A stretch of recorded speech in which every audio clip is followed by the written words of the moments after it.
Welcome to our channel, $1 Million Made Easy. This is a channel that can help you know your numbers. And so people give me their requests, and I've got this request from a couple.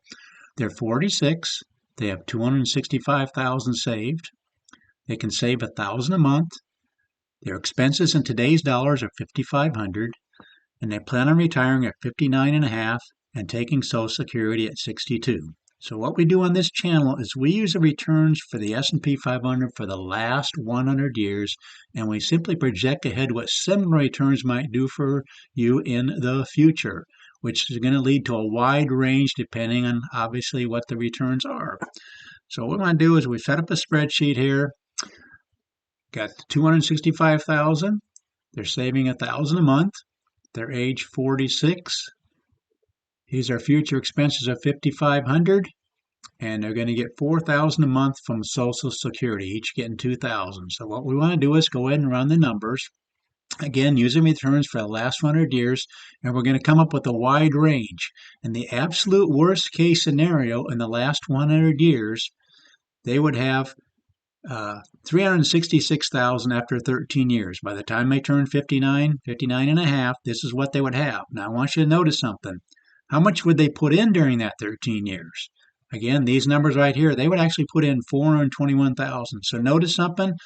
They wouldn't even have returned what they actually put in if they had returns like 1929 going forward. Why? 1929 was 13 years. There's this one, these, and these.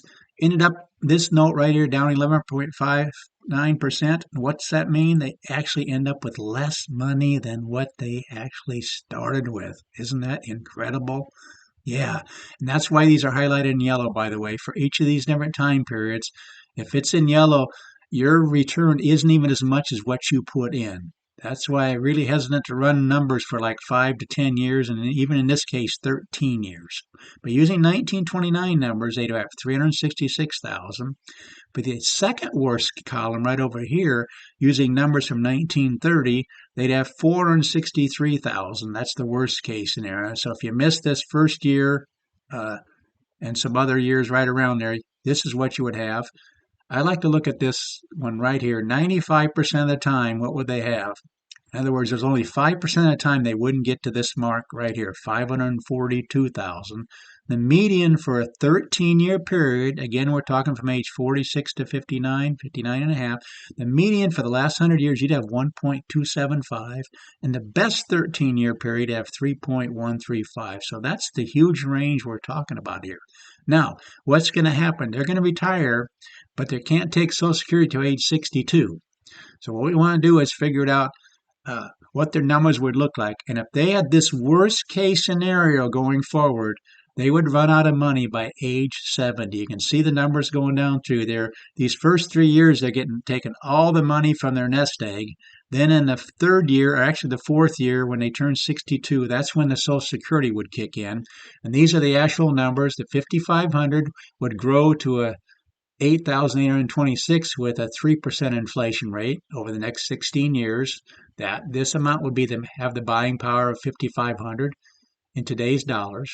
Social Security, this 4,000 also grows each year. There's a COLA, so we're going to grow that at 2.5%, which is this year's COLA. Over the next 16 years, that would grow from 4,000 up to almost 6,000. But that's at age 67. So if they're taking age 62, they're going to get 70% of that. All that to say, these are the future expenses. This is future Social Security. So they're going to need 4,669 from their nest egg starting in that fourth year. The first 3 years, they have to come totally out of their nest egg because they're not getting Social Security yet. So if they do that, these are the numbers going down, and you can see they're actually running out of money 8 years later at age 70.